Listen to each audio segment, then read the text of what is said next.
Maigid nga gabi mga kapartner, no, ari kita diri subong sa covered gym sang Barangay Asya.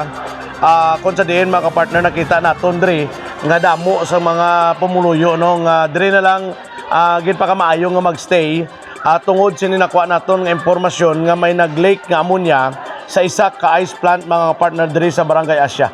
Sino nga ngalan ta, ma'am? Ako gali ang Purok President sang Purok Ono Pantalan, si Mrs. Tata Kilya. Oh. Ma'am, nga ari ka mo diri subong, ma'am?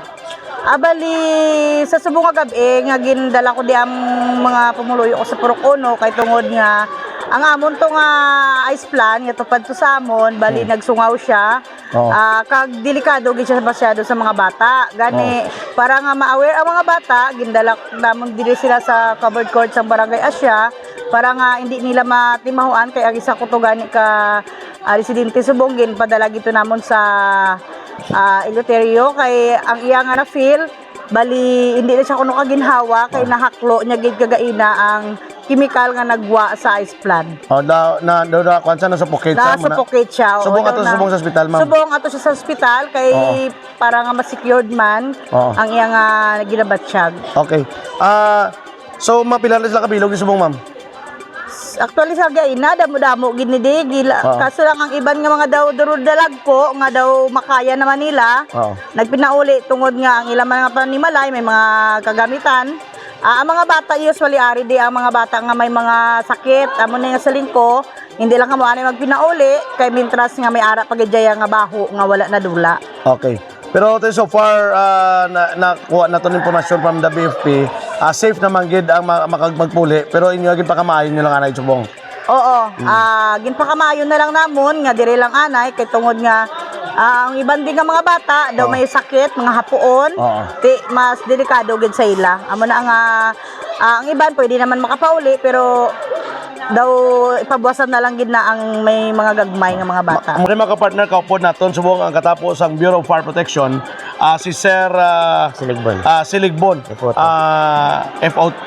FO2 Siligbon.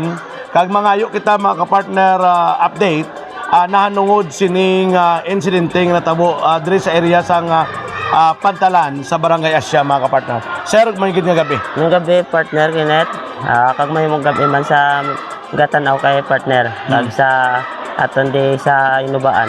Okay. Sir, pwede ta sir ka ba ngayo update ano sir natabo diri sir sa may area sa Pantalan, sir? Kagina na may report nagradyo si Kagawad Baal na sila to sa Pantalan ayon gapanimaw amonya. Okay. So amo to ang amonya sa ice plant sa lapit sila, amo to ang nag-leak. Okay. So sir nga ang mga tao sir nagkuan daw nagbalakwit gid sila anong natabo sir? Bali pag nagkadto na lang di sila kay pero hindi sila kagwantas ang baho partner. Okay kabaho gid kuno. So amo to nga sa Central Station naglakat dre, kami man naglakat man didto upod ang rescue. Nagkadto kami didto. So ang gihimo namon para ma-minimize naton ang sang ammonia, nagfogging kami didto. Okay, nagfogging kamo. Oo, nagfogging partner. Okay. So as of this time sir, safe naman magkadto dito sir magbalik. So sa ang subong pwede na sila kabalik, pero ang iba nagapabili na lang para sa safety na lang nila. Okay. Kasi mga bata sila kag dito hindi na magid sila mabaho na gid. So, abot silingon sir, posible dili nila sila ma-stay o kung pwede gid sila kapuli?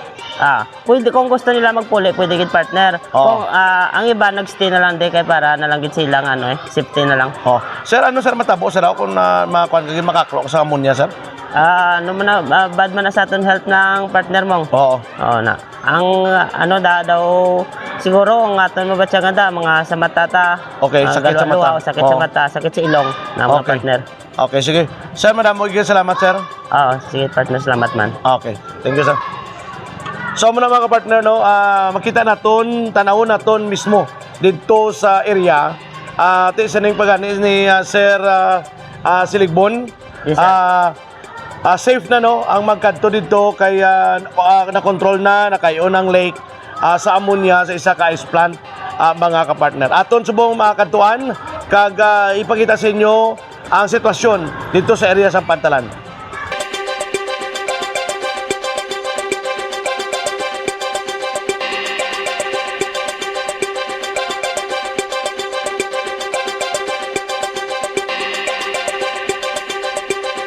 Mga kapartner, ari kita diri subong no sa diri sa area na yon sang ice plant. Diri sa may Pantalan Asya. Kung sa diin makita nato no, sini nga gabi, right after sa natabo ang insidente mga kapartner, makita naton nga safe na no. Wala na tagan mimaklo diri nga baho o kon sakit sa mata tungod sining aksidente or nga natabo diri sa ice plant. Nag-leak ang isa ka tube no, nag-leak kag na-recover man dayon sang operator kag nahingabot siya balik kag amo na ti tungod kay wala man dayon na hingabutan na nag-leak ang baho sang amonya. But then muna mga kapartner no, sa siniya nga mga tinion makita naton nga safe na ang pumuluyo nga ari diri sa palibot. So muna galing ti may mga kabataan lang kag ato kagina nakita naton sa may covered gym, medyo para lang man sa para naman sa ilang safety, naging pakamayo na lang nila nga buwas na lang sila mabalik diri sa ilang mga panimalay. Pero halos tanan no nga mga nakahaklo sang baho sang amonya nagpululi naman kay kami ganino sinito yun at diri sa area mismo sang ice plant kag safe na mga kapartner. So sa aton mapumuluyo dira kung nagatanaw ka mo subong, safe na ang ininga area kag wala na sang baho yan mga kapartner. So Giovanni Gadayan. Giovanni Gadayan. Partner, unsa may nahitabo sining gabi?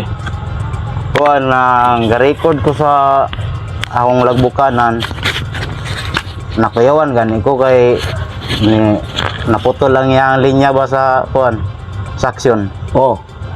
Pag putol de kakuan ko nga iyang baho motong dali na panirado ang yang linya. Amo to nga gahi man mo to na dugay-dugayan yung gamay taon pag sirado kay ako ra usa kay akong mga kauban yahay nagpanalagan.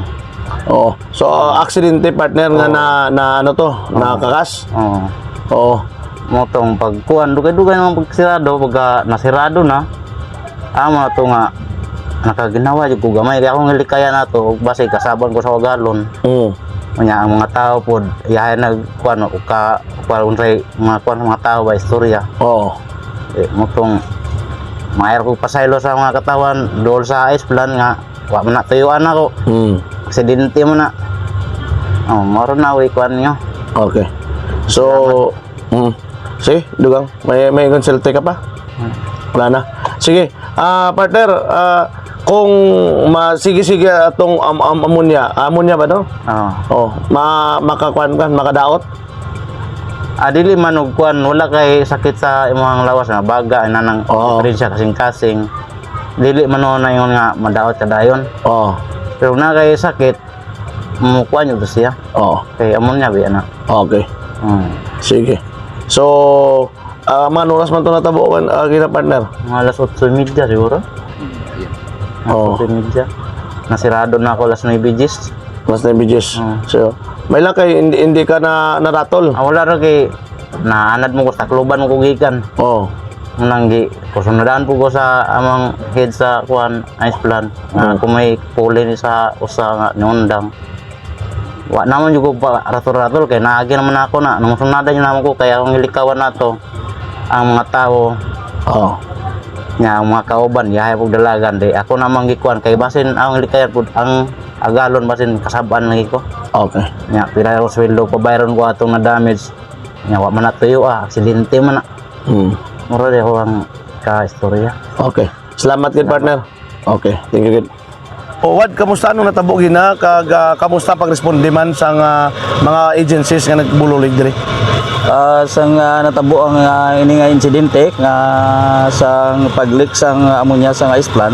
Una nga nagtawag sa aton tungod malapit kay kayo nga aton nga amigo si Parinunoy Isuna nga nagpabalo sa akon nga kung pwede mag-deploy na kay tungod nga grabe na ang baho sang amonya. So sang nag-istorya kami, nakalabuot gid ang hangin diri sa balay kag amo tong tipong uday ng pamilya ko nagwa kami dito kag samtang naga-travel ko pagwa nagtawag ko sa aton nga batter nga para ma-inform ko sa mga agency ang pwede mag-responde o kung makabulig sa aton kung paano naton buligan ang mga pumuluyok ag ang sitwasyon sa ice plant nga makabalo. So nag-respond man dayon ang aton nga BDRRM sa pagpanguna sa department Heads na si Sergio Yusay ang nagtawag sa So siningat yun mga partner, ari kita dre nagatindog lapit mismo sa area sang ice plant kag safe na. Ang ini nga area wala ka nang may maklo nga baho, wala na sang sakit sa mata. Kag tungod kay nangin madasig man ang pag-response sang operator sini kag na-fix siya dayon ang aksidente nga na-leak nga ammonia mga partner. So ti siling pagani sang operator nagapangayo gisa sang pasaylo at tungod kay hindi man hungod ang natabo nga incident sa sinigin nga gabi. So sa gyapon mga partner ang iban niya mapumuluyo ato sa area sang cover gym nagastay ang iban ari nagidya halos na nagbalik naman diri kaga nakita naman diri no may mga barangay officials man diri nga nanging kaupo daton kag naistorya naton kag mga nakuha naton no nakuha naton man sa impormasyon ngati safe na gidya mga partner ang pagsinalayo naman liwat diri tungod sining incident nga tabo sinilang gid nga gabi. So sa gyapon mga partner amo ato na interview naton ang operator ang pumuluyo ng mga napiktuan kag sa gyapon magkuha kita sa mga details pagit sini padayon lang kita sa gyapon sa pag-follow, like and share sa aton nga official Facebook page sa 96.7 The Lovely News FM. Balita, kalingawan kag pagpalangga. Ini si partner Kenneth Perez, One Hinubaan.